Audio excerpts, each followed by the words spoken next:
Hello my dear student, welcome to my YouTube channel. आज हम लाए हैं इम्पोर्टेंट क्वेश्चन की सीरीज में चैप्टर नंबर 4 के मोस्ट इम्पॉर्टेंट कॉन्सेप्ट। अगर इन इम्पोर्टेंट कॉन्सेप्ट को आप अच्छे से रिवाइज करते थे तो हर क्वेश्चन को बहुत ही सिंपल मेथड से सॉल्व कर लेंगे। हर क्वेश्चन आपको इजी लगने वाला है। ओके, तो let's see the chapter number 4, quadratic equation. Introduction, यानी what is the quadratic equation. तो what is the quadratic equation? See here, the equation in which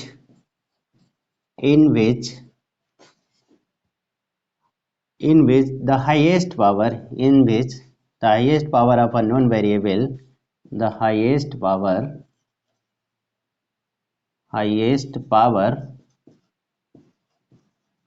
of a known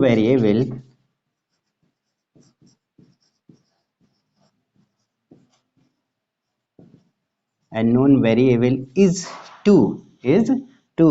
What is the equation in which the highest power of unknown variable is 2 is called quadratic equation. Okay, this is the definition. Let's see the form. एक standard form होती है quadratic equation की, तो वो क्या होती है समझिए आप। स्टार बना देते हैं। quadratic equation, what is quadratic equation in variable x is the form ax square plus bx plus c equal to 0. This is the standard, मतलब ये जो बेसिक आपका कॉन्सेप्ट होता है वो इसी इक्वेशन को मान के होता है। ओके, तो is of the form of ax square plus bx plus c where a b c are real number, a b c are real number and a not equal to 0, यानी a 0 नहीं हो सकता। आपका B C 0 हो भी सकता है but a 0 नहीं हो सकता, नहीं तो ये क्वाड्रेटिक इक्वेशन ही नहीं रहेगी। एग्जाम्पल के लिए हम देख सकते हैं, जैसे मान लिया आपने x square plus 3x plus 2 equal to 0। अब यहाँ पे देखिए इस फॉर्म की है a कितना है, a है 1, coefficient of x square a equal to 1 and coefficient of x b equal to 3 and constant term c equal to 2। तो this is the form of the quadratic equation. यहाँ पर highest power कितना है, unknown variable क्या है, यहाँ पर देखिए the equation in which the highest power of unknown variable x है ना, तो ये x में है तो x की पावर कितनी, हाईएस्ट 2 है, इसलिए ये क्या है, क्वाड्रेटिक इक्वेशन है। ओके, ये दूसरा एग्जाम्पल ले लेते हैं आप सेकेंड। अब ये एक्स स्क्वायर माइनस 1, ये भी आपका क्या है, ये भले ही आपका यहाँ पर x का टर्म नहीं है लेकिन फिर भी क्योंकि हमने क्या बोला आपका a not equal to 0, a should be not equal to 0, यानी एक्स स्क्वायर के जिसके साथ लगा है वो 0 नहीं होना चाहिए। बाकी आपका कांस्टेंट भी 0 हो सकता है और bx भी 0 हो सकता है, यानी कि अगर थर्ड आपसे कहते हैं क्या एक्स स्क्वायर इक्वल टू 0 ये क्वाड्रेटिक है, ऑफकोर्स है। क्यों है, क्योंकि इसमें bc 0 है बट a तो 0 नहीं है, इसका मतलब ये क्वाड्रेटिक इक्वेशन है। ओके, तो let's see the next point, क्योंकि हम 3 पॉइंट्स को कवर करेंगे, उन्हीं 3 पॉइंट्स में आपका पूरा चैप्टर फिनिश हो जाएगा। कौन कौन सा, पहला फर्स्ट इंट्रोडक्शन हो गया, दूसरा मेथड ऑफ सॉल्विंग हो गया और तीसरा नेचर ऑफ रूट्स और डिस्क्रिमिनेंट। ओके, इन 3 कॉन्सेप्ट पर ही पूरा आपका चैप्टर बेस है।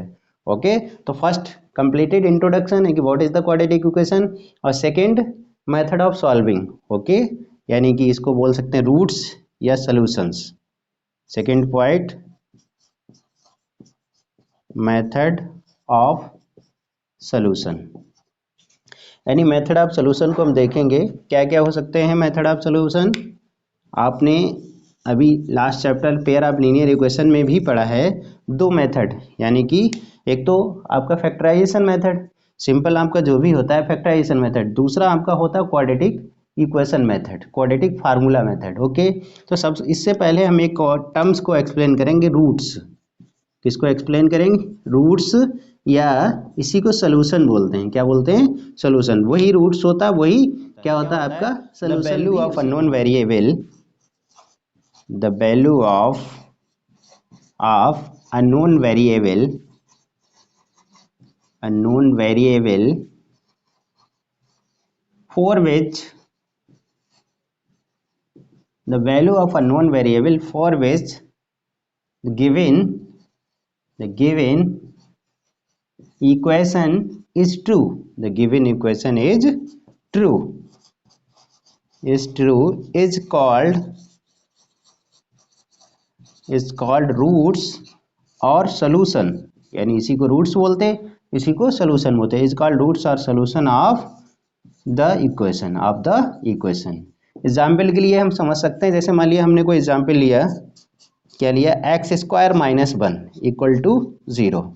यहाँ पे एक्स स्क्वायर माइनस वन, ये तो चलो एक पर्टिकुलर डेफिनेशन हो गया. एक और चीज़ समझते हैं कि जो रूट्स आता कैसे है, यानी किसको बोला जाता है वो समझिए. यहाँ पर दूसरा कॉन्सेप्ट ले लेते हैं, जैसे स्टार बना के आपका P of A equal to zero is a solution, या रूट्स एक ही बात है, is a solution of quadratic equation P of x equal to zero. यानी यहाँ पे कोई वेरिएबल टर्म्स होंगे, P of A equal to zero if and only if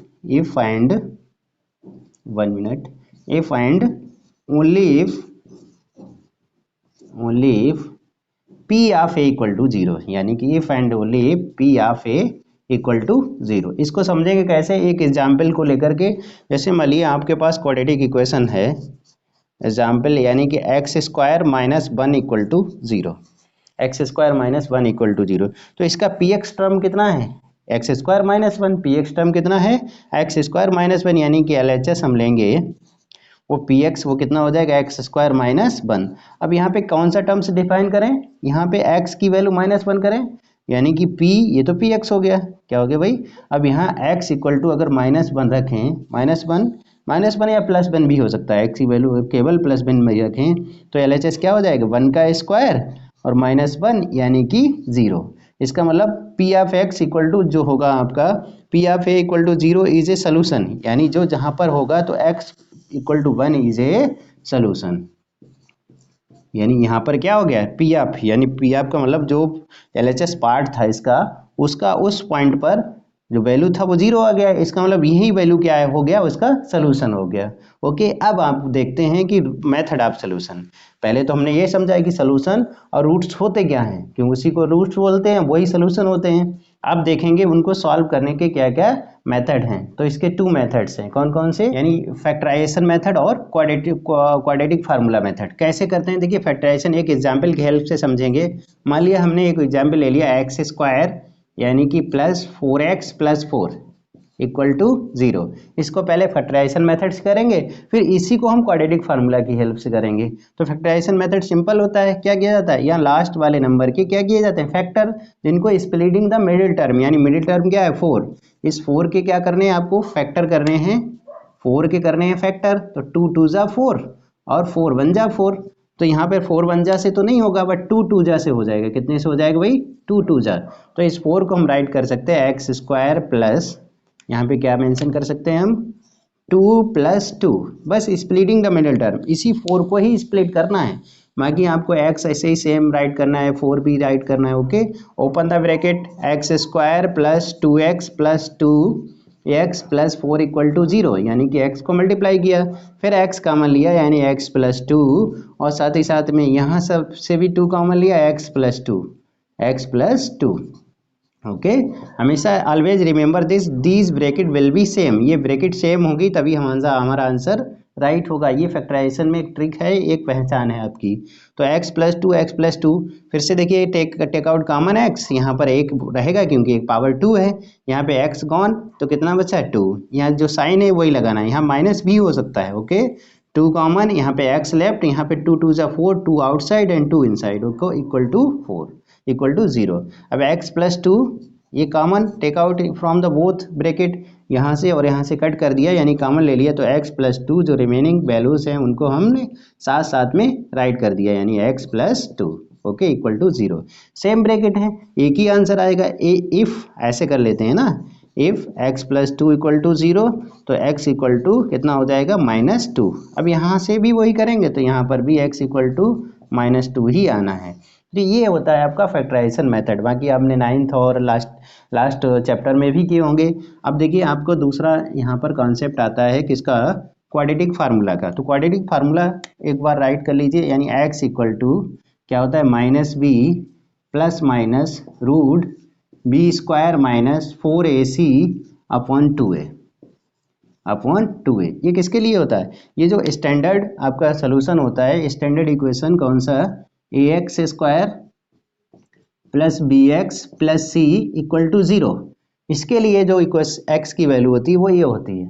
अब जैसे मान लीजिए सेम क्वेश्चन के लिए हम इसको सॉल्व करेंगे।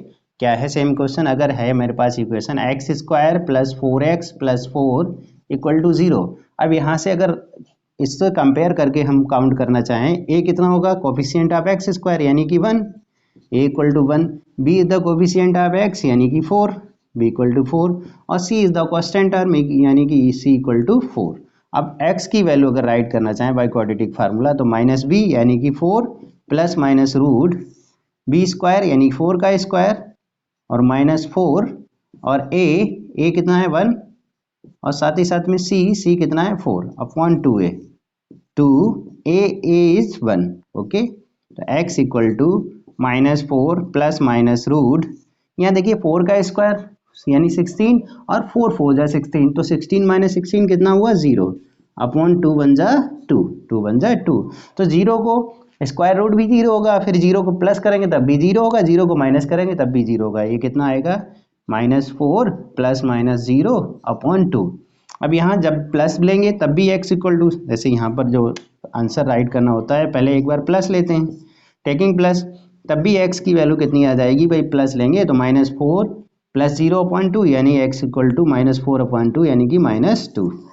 और टेकिंग जब माइनस लेंगे तब भी क्या होगा, माइनस, तब भी यहीं भाई माइनस लेंगे तब भी क्या करना है आपको, यहाँ पे माइनस 4 माइनस 0 माइनस 4 अपॉइंट 2 तब भी बचेगा, यानी x की वैल्यू तब भी आपकी माइनस 2 ही आनी है।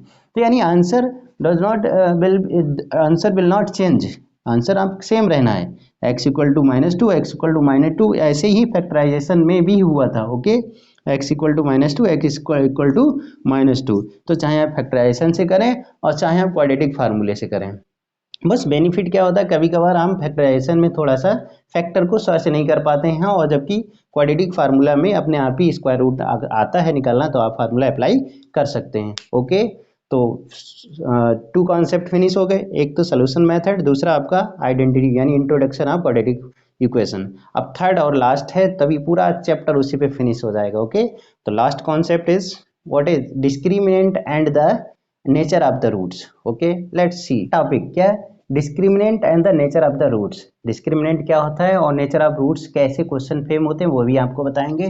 चलिए स्टार्ट करते हैं। देखिए आपका जो स्टैंडर्ड इक्वेशन था, आपका बेसिक कॉन्सेप्ट वाला कौन सा था, a x square plus b x plus c equal to 0। तो इन्हीं से जो डिस्क्रिमिनेंट डी से डिनोट करते हैं उसकी वैल्यूज होती है वो बी स्क्वायर माइनस 4ac, यानी B square minus 4ac calculate करेंगे तो हमारे पास क्या निकल के आएगा, डिस्क्रिमिनेंट। अब ये डिस्क्रिमिनेंट का यूज क्या होता है, वो होता है नेचर ऑफ रूट्स निकालने में। क्या निकालने में होता है भाई, नेचर ऑफ रूट्स। कैसे कैसे होता है, अगर आपकी डी की वैल्यू यानी कि स्टार बना लीजिए, star first, if b square minus 4ac अगर दिस इज ग्रेटर देन 0, इसका मतलब क्या हुआ कि रूट्स जो हैं यानी सोल्यूशन जो हैं वो आपके कैसे हैं, रियल हैं, रियल एंड अनइक्वल, यानी इक्वल नहीं है, रियल तो है बट अनइक्वल है। ओके, सेकंड लेते हैं, सेकंड स्टार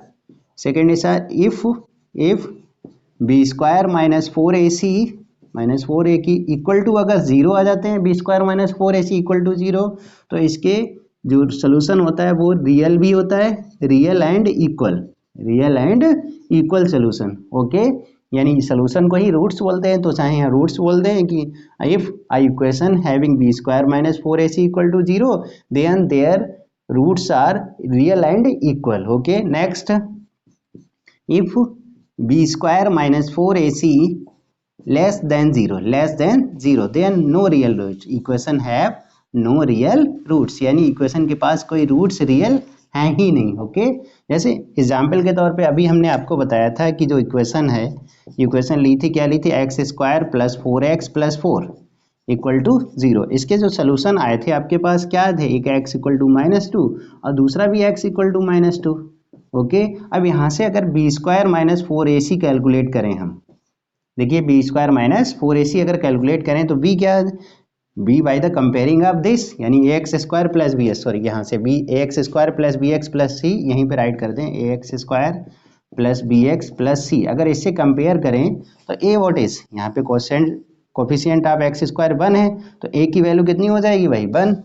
a की वैल्यू क्या है, यानी ये रियल रूट्स थे ना, ये रियल रूट्स थे, समझिए। अब a की वैल्यू क्या थी 1, a की वैल्यू 1 और b the coefficient of x यानी b इक्वल टू 4 और c आल्सो इज 4, यानी ए बी सी कैलकुलेट हो गया। अगर b² - 4ac यहाँ से निकालें तो b² यानी कि 4² और -4, a की वैल्यू भी 4 और c की वैल्यू 1, a की वैल्यू 1 सॉरी, a की value 1, a value is 1 and b c value is 4। तो b² यानी कि 16 माइनस 6 4 1 जा 4 6 4 जा 16, यानी कि ये 0 हो गया। b² - 4ac क्या हो गया 0, और 0 कब होता है ये b² - 4ac equal to 0 then real and equal roots. और हमने देखा भी है कि जब सॉल्व किया था तो x की वैल्यू -2 और -2 आई, रियल भी हैं दोनों और इक्वल भी रूट्स हैं -2 और -2, यानी कि यही कॉन्सेप्ट होता है। अगर नेचर ऑफ रूट्स आपका 1 मार्क्स या ऑप्शनल में आप क्वेश्चन आ जाता है कि find the nature of roots, तो आपको पूरा क्वेश्चन सॉल्व करने की ज़रूरत नहीं है, आप सिर्फ क्या डिस्क्रिमिनेंट निकालेंगे, आपको पता चल जाएगा एक इसके सोल्यूशन इक्वल हैं या नॉट इक्वल हैं या नो रियल रूट्स हैं। ओके, आई होप ये कॉन्सेप्ट आपको अच्छे से समझ में आया होगा और इसको रिवाइज कर लेंगे दोबारा से, फिर आपको आगे आने वाला इस चैप्टर से रिलेटेड हर क्वेश्चन आपको इजी लगेगा। ओके, तो इस तरीके से और आगे वाले नेक्स्ट कल से यानी कि नेक्स्ट डे से आपको क्या करना है, इसके क्वेश्चन आपको करने हैं, हम लेके आएंगे नेक्स्ट वीडियो आपके लिए। और अगर आप नेक्स्ट वीडियो चाहते हैं तो आप कमेंट बॉक्स में राइट कर दीजिए और चैनल को सब्सक्राइब कर लीजिए ताकि हम आपके वीडियो कंटिन्यूअस लाते रहें। Okay, thank you for watching. जय हिंद, वंदे